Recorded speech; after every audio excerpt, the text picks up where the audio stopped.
میری شادی سہیل سے ہوئی تو لگنے لگا کہ میں دنیا کی خوش قسمت ترین لڑکی ہوں، کیونکہ وہ بہت ہی اچھا اور ہمدرد شوہر تھا۔ شادی کے ایک ہفتے بعد ہی اس نے مجھے بہت زیادہ متاثر کر دیا تھا۔ یہ بات میں وثوق سے کہہ سکتی تھی کہ سہیل کے ساتھ میری زندگی بہت اچھی گزرنے والی ہے۔ سہیل کو آفس سے 2 ہفتوں کی ہی چھٹیاں ملی تھیں۔ ایک ہفتہ شادی کی تقریب میں گزر گیا اور دوسرا ہفتہ پتہ ہی نہیں چلا اور گزر گیا۔ کل سے سہیل نے آفس بھی جانا تھا تو انہوں نے کہا، چلو اقرا، میں تمہیں مارکیٹ لے چلتا ہوں، جس چیز کی ضرورت ہو لے لینا۔ میں بھی خوشی خوشی تیار ہو گئی کیونکہ مجھے کچھ چیزوں کی اشد ضرورت تھی۔ میں نے اور سہیل نے ساری چیزیں لے لیں اور سہیل نے کہا، ہم کسی ریسٹورنٹ سے کھانا کھا کر چلتے ہیں۔ ہم نے کھانا کھایا اور واپسی پر کافی لیٹ ہو گئے تھے۔ ہم اپنی گاڑی تک جانے لگے تو ایک کافی رفتار سے ہمارے پاس سے ایک وین گزری اور میرا اوپر کا سانس اوپر ہی اور نیچے کا سانس نیچے ہی رہ گیا۔ میں بہت زیادہ خوفزدہ ہو گئی تھی اور جلدی سے گاڑی کا دروازہ کھول کر بیٹھ گئی۔ سہیل بھی میرے پاس آ کر بیٹھ گئے اور بولے، کیا بات ہے اقرا، تم وین کو دیکھ کر گھبرا کیوں گئی تھی؟ میری جھولی پکڑی گئی تھی اور میں مسکرانے کی کوشش کرنے لگی۔ نہیں سہیل، ایسی کوئی بات نہیں ہے۔ لیکن سہیل کو میرا جواب مطمئن نہیں کر سکا۔ نہیں، میں نے کہہ دیا کہ تیز رفتار چیز دیکھ کر میں ڈر جاتی ہوں۔ تیز رفتار سے مجھے بہت خوف آتا ہے۔ سہیل میری بات سن کر پرسکون ہو چکے تھے کیونکہ وہ سچ تھا، میں وہ کسی کو بھی نہیں بتا سکتی تھی۔ وہ میری زندگی کا بہت بھیانک راز تھا۔ رات کو ہم لوگ گھر پہنچے تو میری ساس اور نند نے عدالت لگائی ہوئی تھی اور میری ساس بولی، سہیل میں اسی دن سے ڈرتی تھی کہ تم شادی کے بعد ہمارے ہاتھوں سے نکل جاؤ گے، اپنی کنواری بہن اور یتیم بہن کو فراموش کر دو گے۔ کیا ہو جاتا اگر تم اپنی بہن کو بھی ساتھ لے جاتے؟ مجھے اپنی ساس کی بات سن کر بالکل بھی اچھا نہیں لگا۔ بھلا میاں بیوی کے درمیان تیسرے کا کیا کام؟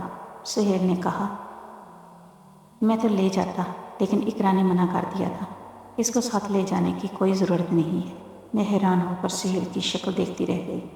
میری ساس بولی، ہاں بہو تو ہوتی ہی ایسی ہے، لیکن تمہیں تو اپنی بہن کا خیال رکھنا چاہیے تھا نا۔ سہیل جلدی سے بولا، جی امی، میں آئندہ خیال رکھوں گا۔ ساس اور نند کے چہرے پر میرے لیے بیزاری ہی بیزاری تھی، اس لیے میں مزید وہاں رک نہ سکی اور اپنے کمرے میں آ گئی۔ میری آنکھوں سے آنسو بہنے لگے تو یہ توقع ہی نہیں کر سکتی تھی کہ سہیل خود کو بچانے کے لیے مجھ پر اتنا بڑا الزام لگا سکتے ہیں۔ تھوڑی دیر بعد سہیل کمرے میں آ کر پوچھنے لگی کہ آپ رو کیوں رہی ہو؟ میں بولی، سہیل، آپ سے اس قسم کی حرکت کی امید نہیں کر سکتی تھی۔ آپ نے جھوٹ بول کر مجھے کس طرح آنٹی کی نظروں میں گرا دیا۔ میری بات سن کر سہیل ہنسنے لگ گئے اور بولی، ارے پگلی، اس بات پر کیوں رو رہی ہو؟ دراصل میں اپنی بہن اور ماں کا بہت سہارا ہوں، وہ کسی کے ساتھ شرکت داری کے طور پر قبول نہیں کر سکتی۔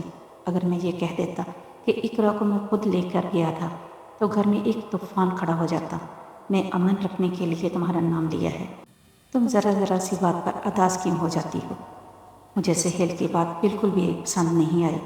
جو بھی تھا، اس کو مرد بن کر حالات کا مقابلہ کرنا چاہیے تھا۔ یہ کیا بات ہوئی کہ سہیل نے مجھ پر ہی الزام دھر دیا؟ خیر، سہیل نے مجھ سے معافی مانگی اور میں نے اس کی دوسری اچھائیاں یاد کر کے معاف کر دیا۔ اب میں اتنی بھی کمزور نہیں تھی کہ ایک ہی بات کو لے کر روتی رہتی۔ نوٹ کیا کہ اس دن کے بعد میری ساس اور نند مجھ سے کھچی کھچی سے رہنے لگی تھی۔ میں ہی ان کو منانے کے لیے ان کے آگے پیچھے گھومتی رہی۔ پھر میں نے واشنگ مشین لگا کر سارے گھر کے کپڑے دھو کر چھت پر ڈالنے گئی تو مجھے ایسے محسوس ہوا جیسے کوئی مجھ پر نظر رکھے ہوئے ہے۔ میں بہت زیادہ گھبرا گئی تھی۔ ادھر ادھر دیکھا تو مجھے کوئی نظر نہیں آیا۔ اگر یہ سب میرے ساتھ پہلی بار ہوا ہوتا تو یقیناً نظر انداز کر دیتی، لیکن میرے ساتھ 4-5 دفعہ پہلے بھی ہو چکا تھا۔ مجھے لگا تھا شاید ہمارے گھر پر کوئی نظر رکھے ہوئے ہے۔ یہ بات کافی پریشان کن تھی، اس لیے میں نے اس بات کا تذکرہ اپنی ساس کے ساتھ کیا۔ میں بولی کہ آنٹی، مجھے کچھ دنوں سے محسوس ہو رہا ہے کہ کوئی ہمارے گھر میں تانگ چانگ کر رہا ہے۔ بات سن کر میری ساس ہنس کر بولی، بلا وجہ کا وہم مت پالو، ایسا کچھ نہیں ہے۔ اس لیے مجھے لگا کہ شاید واقعی ہی میرا وہم ہو، اس لیے میں سب بھول کر کھانا بنانے لگی۔ اس لیے میں نے سہیل کے لیے اس کی پسندیدہ بریانی بنائی تھی اور اس کا بے صبری سے انتظار کرنے لگ گئی کہ وہ کب آئیں گے اور میں ان کو بریانی پیش کروں۔ شام کو وہ 6 بجے کے قریب گھر آئے۔ معمول کے مطابق پہلے وہ اپنی امی کو سلام کرنے چلے گئے۔ میں ان کا انتظار کرنے لگی۔ وہ غصے سے اٹھ کر آئے اور تم نے میری والدہ کو کیا کہا ہے؟ میں حیران کھڑی ان کا چہرہ دیکھنے لگی۔ میں بولی، میں نے تو ایسا کچھ نہیں کہا۔ میری ساس کمرے سے نکل کر صحن میں آ گئی اور وہ بولی، جھوٹ کیوں بول رہی ہو؟ سچ سچ بتاؤ نا، تم نے میری 7 پردوں میں پلی بیٹی پر الزام لگا دیا۔ میں نہ سمجھی میں ان کی طرف دیکھنے لگی کیونکہ میں نے تو جویریہ پر کوئی الزام نہیں لگایا تھا۔ وہ بولی، کیا تم نے نہیں کہا تھا کہ میری بیٹی کے لیے کوئی غیر مرد گھر میں تانگ جھانک کر رہا ہے؟ میں تب سمجھی انہوں نے کہاں کی بات کہاں چھوڑ دی۔ میں بولی، امی میری بات کا وہ مطلب نہیں تھا۔ میرے منہ سے ابھی یہ بات نکلی ہی تھی کہ سہیل نے میرے منہ پر تھپڑ دے مارا اور بولے، تو نے ایسے الفاظ ادا ہی کیوں کیے کہ بعد میں صفائیاں دینی پڑے؟ میں منہ پر ہاتھ رکھ کر بے یقینی میں اپنے شوہر کی جانب دیکھ رہی تھی۔ اس طرح گھر والوں کے سامنے مجھے مار رہا ہے۔ میں بھاگتی ہوئی اپنے کمرے میں چلی گئی۔ یوں ہی دن سے رات ہو گئی۔ روتے روتے رات کو 11 بجے کے بعد سہیل کمرے میں آئے اور میرے پاس بیٹھ گئے اور وہ میرے چہرے سے آنسو صاف کرنے لگے تھے اور دونوں ہاتھ جوڑ کر مجھ سے معافی مانگنے لگے اور مجھ سے کہنے لگے، مجھے پتا ہے تم بہت اچھی اور سلجھی ہوئی لڑکی ہو۔ تم کبھی بھی کسی پر بھی بےہودہ بات نہیں کر سکتی کہ میں مجبور تھا۔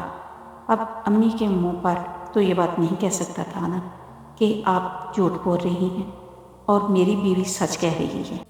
اگر میں ایسا کرتا تو کتنی دل آزاری ہوتی ان کی۔ انہوں نے کہا تھا کہ اپنی بیوی کو تھپڑ مارنا تاکہ پھر اس میں اتنی ہمت نہ ہو کہ وہ دوبارہ ایسی بات کرے، ورنہ میں تو تم پر ہاتھ اٹھانے کا تصور بھی نہیں کر سکتا تھا۔ میں چپ چاپ اپنے شوہر کی شکل دیکھ رہی تھی اور سوچ رہی تھی کہ کیا میرا شوہر مرد کہنے کے قابل ہے؟ کیا ایسے مرد کو شادی کا حق ہونا چاہیے جو اپنا فیصلہ بھی امی کے بغیر خود نہیں کر سکتا؟ میں چپ چاپ لیٹ گئی تھی۔ میں سہیل سے بات نہیں کرنا چاہتی تھی۔ اگلے دن میں تب تک سوتی رہی جب تک سہیل اپنے آفس نہ چلے گئے۔ میں سارا دن کمرے میں بند رہی۔ میرا دل نہیں کر رہا تھا کہ میں اپنی ساس اور نند کی شکل دیکھوں۔ آج سہیل 4 بجے گھر آ گئے تھے اور سیدھا اپنے کمرے میں آ گئے۔ ان کے ساتھ ایک خاتون بھی تھی۔ وہ بولے، اقرا میں ہیلپر لے آیا ہوں۔ مجھے بالکل بھی اچھا نہیں لگتا کہ آپ پورے گھر والوں کے کپڑے دھوئیں۔ میں تمہیں کاموں کے لیے تو بیاہ کر نہیں لایا تھا نا۔ اور بولے، باجی آپ اقرا کے کہنے پر ہی سارے کام کرنا اور اقرا ہی آپ کو تنخواہ بھی دے گی۔ یہ سب دیکھ کر میرا دل ایک دم پگھل گیا کہ میرا شوہر مجھے کتنی عزت دے رہا ہے۔ اب میں ساری بات سمجھ گئی تھی۔ میرا شوہر بذات خود برا انسان نہیں ہے، بلکہ وہ اپنی والدہ اور بہن کے ہاتھ کٹلی بن جاتا ہے۔ میں سوچنے لگ گئی کہ جب میری نند کی شادی ہو جائے گی تب میں اور میری ساسیر تو رہ جائیں گی، تب پھر بھی میں ان کے ساتھ گزارا کر لوں گی۔ جب سہیل میرے کمرے سے باہر نکلی تو جویریہ زاروں قطار رونے لگ گئی اور اس کو ایسے روتا دیکھ کر میں گھبرا گئی کہ نہ جانے اب وہ مجھ پر کون سا الزام لگانے والی۔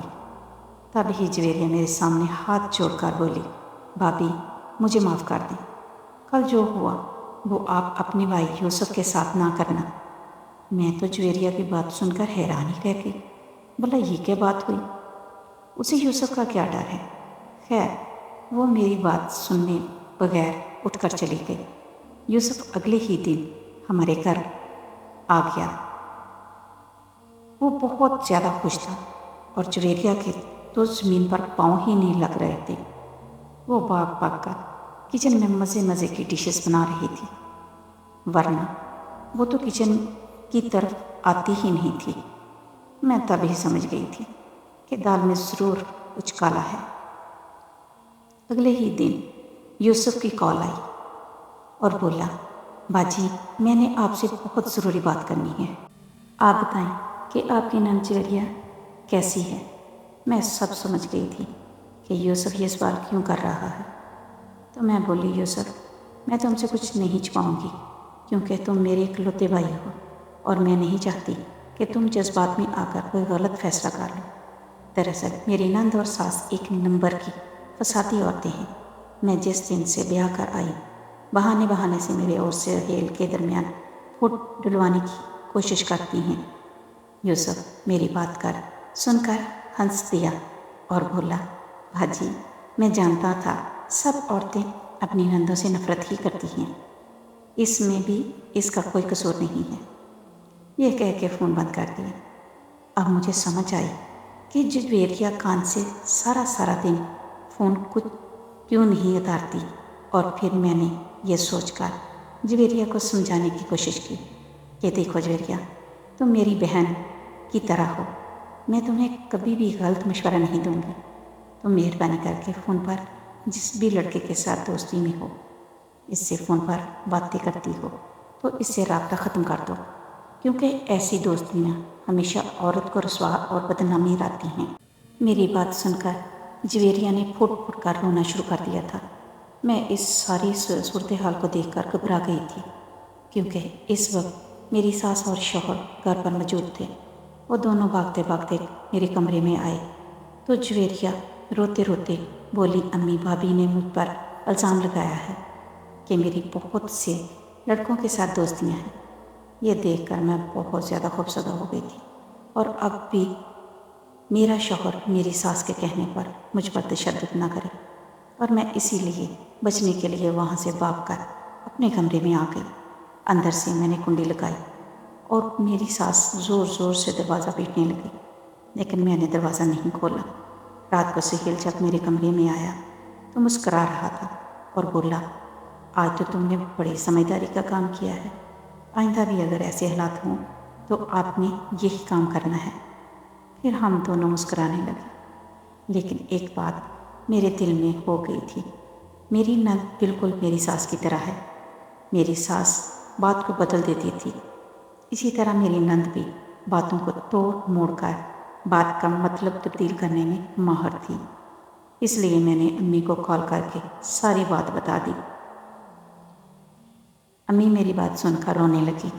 وہ بولی میری سمجھ میں کچھ نہیں آ رہا، یوسف تمہاری نند کے پیچھے پاگل ہو رہا ہے، اس نے کھانا پینا چھوڑ دیا ہے کہ میری جویریہ کے ساتھ منگنی نہ کروائی تو میں بھوکا مر جاؤں گا، لیکن کچھ نہیں کھاؤں گا نہیں۔ اس لیے میری ماں مجبور ہو کر رشتہ لے آئی۔ میری ساس تو پھولے نہیں سما رہی تھی، کیونکہ میرا بھائی لاکھوں میں ایک تھا۔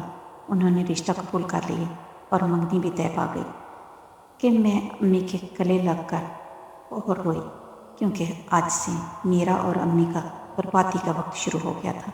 منگنی کے کچھ عرصے بعد یوسف مجھ سے کٹ سا گیا تھا۔ وہ اکثر ہمارے گھر آتا اور ساس کے کمرے میں رہتا، اور جاتے ہوئے کبھی کبھار مجھ سے میرا حال چال دریافت کر لیتا، لیکن کبھی کبھی تو اس کی بھی ضرورت محسوس نہ کرتا۔ کچھ عرصے بعد امی نے مجھے کال کر کے بتایا کہ یوسف پورا دن جویریہ کے ساتھ فون پر لڑتا رہتا ہے۔ تو مجھے سمجھ آ گیا کہ سہیل نے مجھ سے منہ کیوں بنایا ہے، وہ سیدھے منہ مجھ سے بات ہی کیوں نہیں کرتے۔ ان دونوں کی لڑائی جہاں تک جا پہنچی کہ یوسف نے منگنی توڑ دی، سارا سامان اس نے واپس کر دیا تھا۔ میری ساس اور شوہر نے مجھے ایک کٹہرے میں کھڑا کر لیا تھا کہ یوسف کو سمجھاؤ وہ اتنی بڑی حماقت نہ کرے۔ تو میں بولی یوسف اپنی مرضی کرتا ہے، نہ اس نے مجھ سے پوچھ کے منگنی کی تھی اور نہ وہ میرے کہنے پر مانے گا، میں اس معاملے میں کچھ نہیں کر سکتی۔ تو میری ساس نے سہیل کو آنکھوں سے اشارہ کیا۔ شوہر بولا اقرا اگر میری بہن کا گھر نہیں بسا تو یہ کیسے ہو سکتا ہے کہ یوسف کی بہن کا گھر بسا رہے، اس لیے میں تمہیں طلاق دیتا ہوں۔ میں سکتے میں آ گئی تھی، کیونکہ سہیل نے کھڑے مجھے 3 طلاقیں دے دی تھی۔ میں نہ ڈھال سی روتے اپنے کمرے میں چلی گئی اور ساتھ اپنا سامان بھی پیک کرنے لگی، اور تب وہاں سہیل آ گیا۔ میں سامان پیک کر چکی تھی اور نکلنے ہی والی تھی تو سہیل مجھے دیکھ کر بولا اقرا تم کہاں جا رہی ہو؟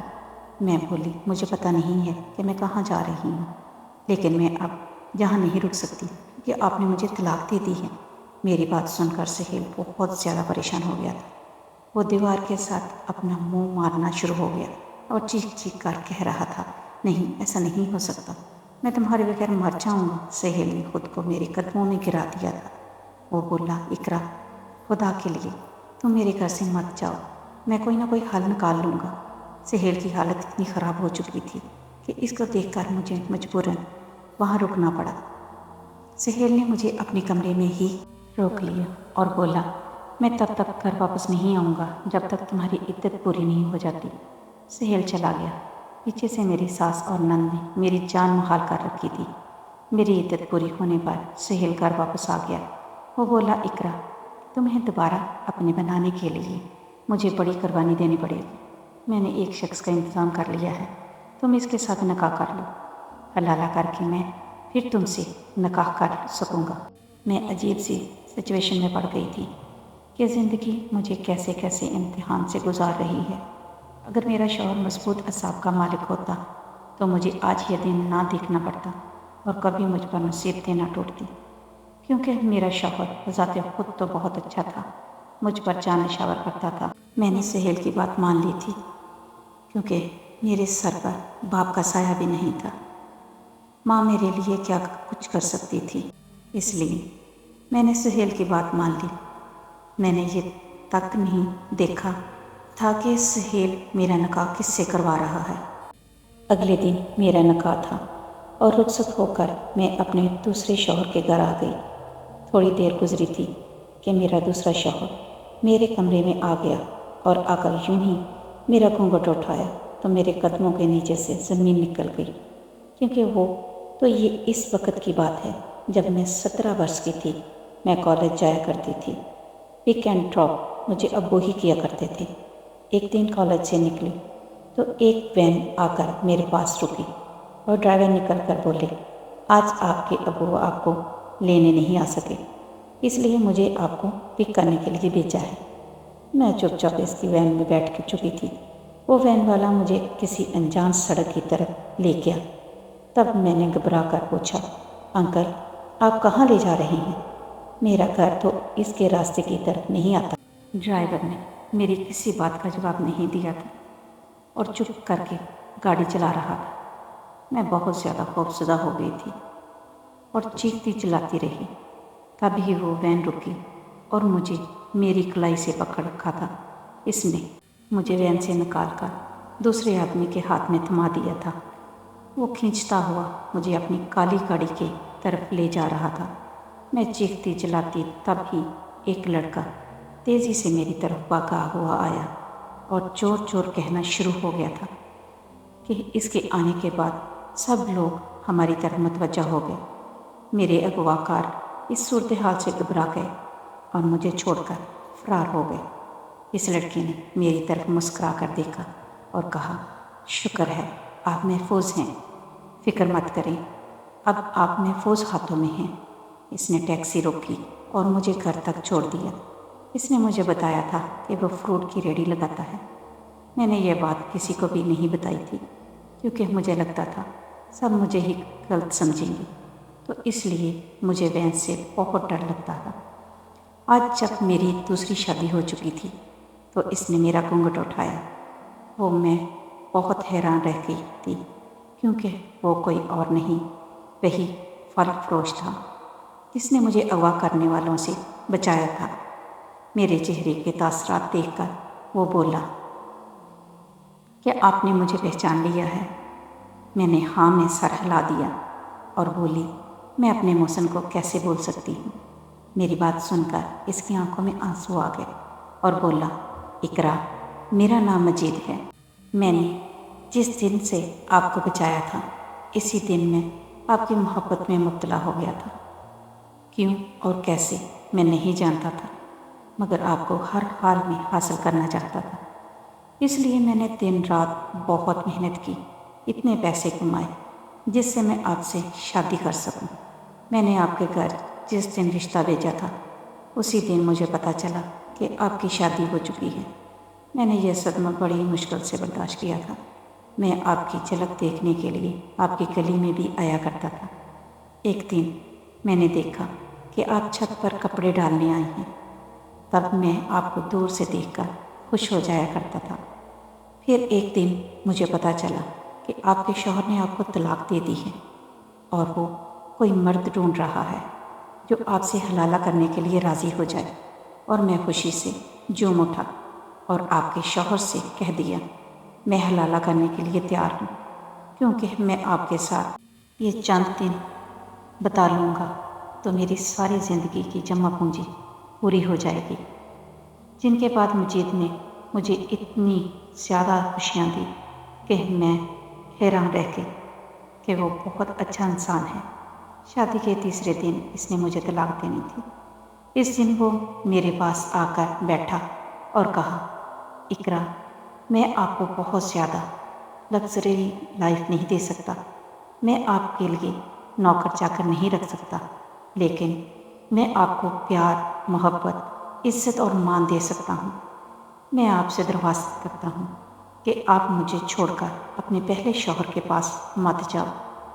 اس نے پہلے بھی آپ کی قدر نہیں کی تو اب کیا کرے گا؟ ایک بار آپ کو طلاق دے چکا ہے تو اس بات کی کیا گارنٹی ہے کہ وہ دوبارہ یہ کام نہیں کرے گا یا آپ کے ساتھ اچھا رہے گا۔ میں مجید کی بات سمجھ گئی تھی اور مجید نے مجھے بہت عزت مان دیا تھا، اس لیے مجھے مجید سے عقیدت تھی کہ اس نے مجھے دوبارہ بچایا۔ اس لیے میں نے سہیل کو اپنا فیصلہ سنا دیا کہ میں مجید کے ساتھ طلاق نہیں لوں گی۔ سہیل یہ بات سن کر بہت بویلا بھی کیا اور سنگین دھمکیاں دے دی، لیکن میں اپنا فیصلہ بدل نہیں سکتی تھی اور نہ ہی بدلا۔ میں مجید کے ساتھ بہت خوش تھی اور اللہ پاک نے مجھے ایک بیٹی کے ساتھ بھی نوازا تھا۔ تب مجھے پتہ چلا تھا کہ سہیل نے بھی دوسری شادی کر لی ہے اور اب کی بار وہ مکمل طور پر بیوی کا غلام بن چکا تھا۔ اس نے اپنی بیوی کے کہنے پر اپنی ماں اور بہن کو گھر سے نکال دیا تھا۔ میں یہ نہیں کہہ رہی کہ اس نے اچھا کیا، لیکن ہر انسان کو اس کے کیے کی سزا ضرور مل جاتی ہے۔ امید کرتی ہوں آپ کو یہ میری سٹوری بہت پسند آئی ہوگی۔ لائک اور کمنٹس کر کے فیڈ بیک لازمی دیں۔ اللہ حافظ۔